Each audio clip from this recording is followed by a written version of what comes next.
السلام علیکم ورحمۃ اللہ وبرکاتہ۔ ناظرین، میں آپ سبھی کا تہہ دل سے خیر مقدم کرتی ہوں آپ کے اپنے چینل جہان من میں۔ جہان من کی مخصوص پیشکش ذکر صحابیات میں آج ہم ذکر کریں گے حضرت صفیہ بنت حیی کا۔ یہ وہ صحابیہ ہیں جنہیں ام المومنین ہونے کا شرف حاصل ہے، اور آپ کی زندگی میں ہم سب کے لیے وہ تمام نصیحتیں موجود ہیں جو ہماری زندگیوں کو روشن کر سکتی ہیں۔ حضرت صفیہ بنت حیی کی زندگی پہ روشنی ڈالنے کے لیے آج ہمارے ساتھ یہاں موجود ہیں محترمہ مسرت ناز صاحبہ، جو ایک اسلامک اسکالر بھی ہیں اور ایک اسلامک اسٹوڈنٹ بھی ہیں، جنہیں اسلام کے بارے میں جاننے کا، سیکھنے کا اور دوسروں کو سکھانے کا انتہائی شوق ہے۔ میں جہان من کی جانب سے محترمہ مسرت ناز صاحبہ کا استقبال کرتی ہوں اور ان سے درخواست کرتی ہوں کہ وہ اپنے خیالات کا اظہار کریں۔ السلام علیکم ورحمۃ اللہ وبرکاتہ۔ رب اشرح لی صدری ویسر لی امری واحلل عقدۃ من لسانی یفقہوا قولی۔ اللہم فقہنا فی الدین، اللہم فقہنا فی الدین، اللہم فقہنا فی الدین۔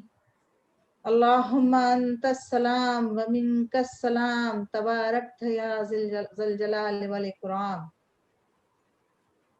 السلام علیکم ناظرین، آج آپ کے سامنے انشاءاللہ تعالی میں ام المومنین سیدہ صفیہ بنت حیی بن اخطب رضی اللہ تعالی عنہ پر روشنی ڈالوں گی۔ نام صفیہ، والد حیی بن اخطب، والدہ زرر بنت سموال۔ آپ کی پیدائش بعثت نبوی سے تقریباً 2 سال بعد قبیلہ بنو نذیر۔ سیدہ صفیہ رضی اللہ تعالی عنہ کا قبیلہ بنو نذیر تھا۔ یہ یہود کا بڑا ممتاز قبیلہ تھا۔ آپ رضی اللہ تعالی عنہ کے والد حیی قبیلہ بنو نذیر کے سردار تھے۔ حضرت ہارون علیہ السلام کی نسل میں سے تھے۔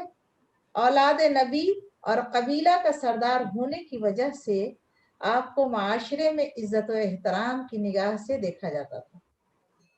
والد کی طرف سے بھی آپ رضی اللہ تعالی والدہ کی طرف سے بھی آپ رضی اللہ تعالی عنہا کے خون میں سرداری کے اوصاف پائے جاتے تھے۔ حضرت صفیہ کا اصلی نام زینب تھا، لیکن چونکہ وہ جنگ خیبر میں حضرت صلی اللہ علیہ وسلم کے حصے میں آئی تھیں، اور عرب میں غنیمت کے ایسے حصے کو جو امام یا بادشاہ کے لیے مخصوص ہوتا تھا صفیہ کہتے تھے، اس لیے وہ بھی صفیہ کے نام سے مشہور ہو گئی۔ یہ زرقانی کی روایت ہے۔ آپ رضی اللہ تعالی عنہ کی عمر جب 14 برس کی ہوئی تو آپ کی شادی سلام بن مشکم القرظی سے کر دی گئی، لیکن کچھ عرصہ بعد سلام بن مشکم نے آپ رضی اللہ تعالی عنہ کو طلاق دے دی۔ سلام بن مشکم اپنے قبیلہ بنو نذیر کا سردار تھا، اسلام کی دشمنی میں سرگرم رہتا تھا۔ careful thinking and constant improvement are giving me the ability to سلام بن transform my wonderful مشکم نے sessions جب طلاق دے دی تو something کنانہ بن enjoyable, ابی الحقیق کے meaningful نکاح میں آئی، and highly جو beneficial. ابو رافع تاجر حجاز اور رئیس خیبر کا بھتیجا تھا، اور خود بھی خیبر کے قلعہ القموس کا حاکم تھا۔ کنانہ جنگ خیبر میں قتل ہوا تھا۔ غزوہ بدر کے بعد جب قریش مکہ کے رئیس ابو سفیان اپنے مقتولین بدر کا انتقام لینے کے لیے 200 اونٹ سواروں کے ساتھ مدینہ کی طرف بڑھے تو سیدھے اسی سلام بن مشکم کے پاس آئے تھے۔ انہوں نے ابو سفیان کا پرجوش استقبال کیا، اعلیٰ قسم کے کھانے کھلائے، بہترین مہنگی شراب پلائیں، اور حملہ کرنے کے لیے مدینہ طیبہ کے مخفی راز بھی ابو سفیان کو دیے۔ یہ اس وقت کی بات ہے جب حضرت ابو سفیان رضی اللہ تعالیٰ عنہ نے اسلام قبول نہیں کیا تھا، ایمان نہیں لائے تھے۔ بعد میں آپ رضی اللہ تعالی عنہ نے ایمان لایا اور جلیل القدر صحابی بنے۔ جب آپ صلی اللہ علیہ وسلم ہجرت فرما کر مدینہ منورہ تشریف لے آئے، اسلام کی دعوت دی تو لوگوں نے اسلام کو قبول کیا۔ مدینے میں پہلے سے موجودہ مذہبی اثر و رسوخ کے مالک یہود کے مذہبی وقار میں خاطر خواہ کمی آنے لگی۔ بت پرست مشرکوں میں تسلسل کے ساتھ پھیلتی ہوئی یہودیت سکڑنے لگی۔ دوسری طرف مکہ کے قریش بدر میں ہلاک ہونے والے اپنے سرداروں کا انتقام لینے اور اسلام کو ختم کرنے کے لیے مدینہ کے یہودیوں کو اپنے ساتھ ملا رہے تھے۔ گویا مشرکین مکہ اور یہود مدینہ دونوں اسلام کو مٹانے کے لیے اکٹھے ہو گئے۔ سیدہ صفیہ رضی اللہ تعالی عنہا کے قبیلے بنو نذیر نے ایک بار بہت بڑی سازش کی۔ آپ صلی اللہ علیہ وسلم کو پتھر پر گرا کر قتل کرنا چاہا، لیکن اللہ رب العزت نے آپ صلی اللہ علیہ وسلم کو اس سازش کی اطلاع کر دی اور آپ صلی اللہ علیہ وسلم دوسرے راستے سے بحفاظت نکلنے میں کامیاب ہو گئے۔ دوسری بار قریش مکہ کے کہنے پر بنو نذیر نے قتل کرنا چاہا آپ صلی اللہ علیہ وسلم کو، اور یہ چال چلی کہ آپ صلی اللہ علیہ وسلم کو پیغام بھیجا کہ آپ 3 آدمی کے ساتھ ہمارے پاس تشریف لائیں، ہم بھی اپنے 3 علماء کو ساتھ لے کر آتے ہیں، آپ صلی اللہ علیہ وسلم اسلام سمجھائیں گے انہیں۔ اگر ہمارے علماء نے آپ صلی اللہ علیہ وسلم کی دعوت کو تسلیم کر لیا تو ہم بھی ایمان لے آئیں۔ آپ صلی اللہ علیہ وسلم نے اس تجویز کو منظور فرما لیا۔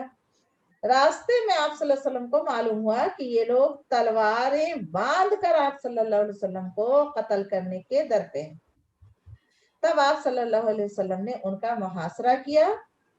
کئی دنوں تک یہ محاصرہ جاری رہا۔ لشکر اسلام نے ان کی معاشی قوت کے استحصال کے لیے ان کے باغات جلا دیے۔ جب یہ ہر طرف سے بے بس ہو گئے تو انہوں نے صلح کی درخواست کی۔ بالآخر بنو نذیر کو مدینہ سے جلا وطنی اختیار کرنا پڑا۔ وہ اس شرط پر راضی ہوئے کہ جس قدر مال و اسباب وہ اونٹ پر لے جا سکتے ہیں وہ لے جانے دے تو ہم مدینے سے نکل جائیں گے۔ چنانچہ جلا وطنی پر مجبور ہونے والوں میں حضرت صفیہ رضی اللہ تعالی عنہا کے والد حیی بن اخطب اور سلام بن الحقیق، کنایا بن ربی کے علاوہ چند دیگر لوگ بھی بنو نذیر سے خیبر کی طرف چلے گئے۔ وہاں لوگوں نے ان کا اس قدر احترام کیا کہ خیبر کا سردار تسلیم کر لیا۔ آپ رضی اللہ تعالی عنہ کے والد جب خیبر آئے تو یہاں اسلام کے خلاف فیصلہ کن معرکہ لڑنے کی تیاریاں شروع کر دی۔ آس پاس کے قبائلوں کو اس کے لیے تیار کیا۔ یہود نے قبیلہ غطفان کو بھی لالچ دے کر اپنے ساتھ ملا لیا۔ چند افراد نے مل کر یہ شرارت کی کہ مقام ذی قرد چراگاہ کا نام ہے، جہاں آپ صلی اللہ علیہ وسلم کی اونٹنیاں چرا کرتی تھیں، ان پر حملہ کر دیا۔ اونٹنیوں کی حفاظت پر مامور حضرت ابو ذر کے بیٹے کو قتل کر دیا، ان کی بیوی کو گرفتار کر لیا اور 20 اونٹنیاں ساتھ بھگا کر لے گئے۔ حضرت سلمہ بن الاکوع رضی اللہ تعالی عنہ کو اس حملہ کا علم ہوا تو انہوں نے تیز رفتاری سے پیدل چل کر حملہ آوروں تک جا لیا۔ ابھی وہ اپنی ایک جگہ اونٹنیوں کو پانی پلا رہے تھے۔ حضرت سلمہ رضی اللہ تعالی عنہ نے ان پر اتنی پھرتی سے تیر برسائے کہ تمام حملہ آور زخمی ہو کر فرار ہو گئے۔ حضرت سلمہ رضی اللہ تعالی عنہ تمام اونٹنیاں سمیت واپس چھڑا کر لے کر آ گئے۔ اس کے 3 دن بعد غزوہ خیبر ہوا۔ مدینہ کے شمال مغرب میں خیبر نامی ایک شہر آباد تھا۔ یہ نہایت زرخیز مقام تھا۔ یہاں پر یہودیوں نے چند قلعے بنا رکھے تھے۔ یہود دوسرے قبائل کو اپنے ساتھ ملا کر مدینہ پر قبضہ کرنا چاہتے تھے۔ انہوں نے اس مقصد کے لیے ایک عرصہ سے جنگی اسلحہ جمع کر رکھا تھا۔ قبیلہ جو غطفان اور قبیلہ بنو غطفان اور قبیلہ بنو اسد کو نصف کھجوروں کے باغات کا دینے کا لالچ دے کر اپنے ساتھ ملا لیا۔ آپ صلی اللہ علیہ وسلم کو ان کی تیاریوں اور ان کے اسلحہ جمع کرنے کا علم ہوا تو آپ صلی اللہ علیہ وآلہ وسلم نے حضرت سبا بن ارفتہ غفاری رضی اللہ تعالی عنہ کو حاکم مدینہ مقرر فرمایا اور خود 1400 افراد پر مشتمل صحابہ کرام کے قافلے کے ہمراہ خیبر کی طرف روانہ ہوئے۔ ادھر عبداللہ بن ابی نے کسی طریقے سے یہودیوں کو خفیہ طور پر مسلمانوں کی روانگی کی اطلاع دے دی۔ پہلے تو یہودیوں نے کھلے میدان میں لڑنے کا فیصلہ کیا اور ایک میدان میں نکل آئے۔ ان کا خیال یہ تھا کہ مسلمانوں کو خیبر پہنچنے میں کچھ دن لگ جائیں گے۔ چند دن بعد آپ صلی اللہ علیہ وسلم نے مقام رجی میں فوجیں اتاری۔ خیمے، مستورات اور بار برداری کا سامان یہاں اتار دیا گیا، جبکہ اصل لشکر نے خیبر کا رخ کر دیا۔ مقام صحابہ پر پہنچ کر عصر کی نماز ادا کی گئی اور اس کے بعد آپ صلی اللہ علیہ وسلم نے باقی صحابہ کرام رضوان اللہ اجمعین کے ساتھ ستو نوش کی۔ رات ہوتے ہوتے لشکر خیبر کے قریب پہنچ گیا تھا اور عمارتیں نظر آنے لگی تھی۔ آپ صلی اللہ علیہ وسلم نے رکنے کا حکم دیا اور یہاں پر رک کر دعا فرمائی۔ دوسرے دن خیبر پہنچے۔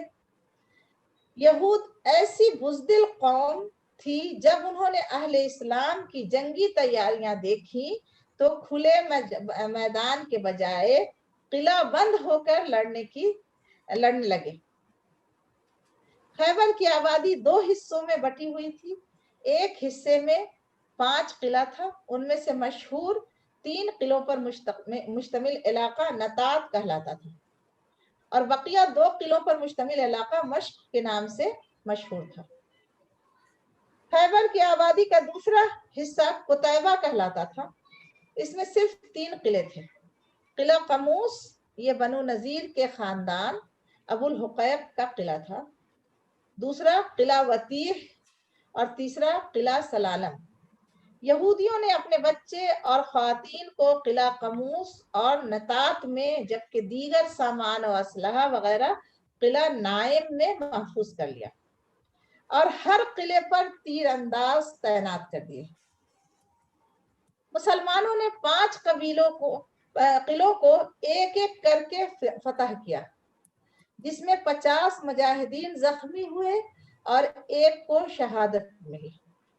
قلعہ قموس سب سے بنیادی اور بڑا قلعہ تھا جو ایک پہاڑی پر بنا ہوا تھا۔ آپ صلی اللہ علیہ وسلم نے اس قلعے کو فتح کرنے کے لیے چند صحابہ کرام کو بھیجا، لیکن یہ فتح نہ ہوا۔ اس کے بعد آپ صلی اللہ علیہ وسلم نے ارشاد فرمایا، میں کل اسے حکم دوں گا جو اللہ اور اس کے رسول صلی اللہ علیہ وسلم سے محبت کرتا ہے، اور اللہ اور اس کا رسول صلی اللہ علیہ وآلہ وسلم بھی اس سے محبت کرتا ہے، وہ شکست کھانے والا اور بھاگنے والا نہیں ہے، خدا اسی کے ہاتھوں سے فتح عطا کرے گا۔ یہ سن کر صحابہ کرام رضوان اللہ اجمعین خواہش کرنے لگے کہ کاش یہ سعادت انہیں نصیب ہو۔ دوسرے دن آپ صلی اللہ علیہ وسلم نے حضرت علی رضی اللہ عنہ کو طلب کیا۔ آپ صلی اللہ علیہ وسلم کو بتلایا گیا کہ علی کی آنکھ میں تکلیف ہے، اس کے باوجود حضرت علی رضی اللہ تعالی عنہ تشریف لائے تو آپ صلی اللہ علیہ وسلم نے اپنا مبارک لعاب دہن ان کی آنکھ پر لگایا۔ حضرت علی کی تکلیف بالکل ختم ہو گئی۔ دوسرے دن حضرت علی میدان میں اترے تو یہودیوں کے مشہور پہلوان مرحب کا بھائی حارث مسلمانوں پر حملہ آور ہوا، مگر حضرت علی رضی اللہ عنہ نے اسے ایک ہی وار میں قتل کر دیا اور اس کے ساتھی بھاگ گئے۔ اس کے بعد مرحب رجز جنگی اشعار پڑھتا ہوا میدان میں اترا، اس نے زرہ اور خود پہنا ہوا تھا۔ آپ رضی اللہ تعالیٰ عنہ نے بھی رجز پڑھا اور مرحب کے سر پر اتنے زور سے تلوار کا وار کیا جس سے خود تلوار 2 ٹکڑے ہو گئی اور مرحب 2 حصوں میں بٹ گیا۔ زرہ لوہے کا بنا ہوا جنگی لباس جس کے ذریعے سے تیر و تلوار کے حملوں سے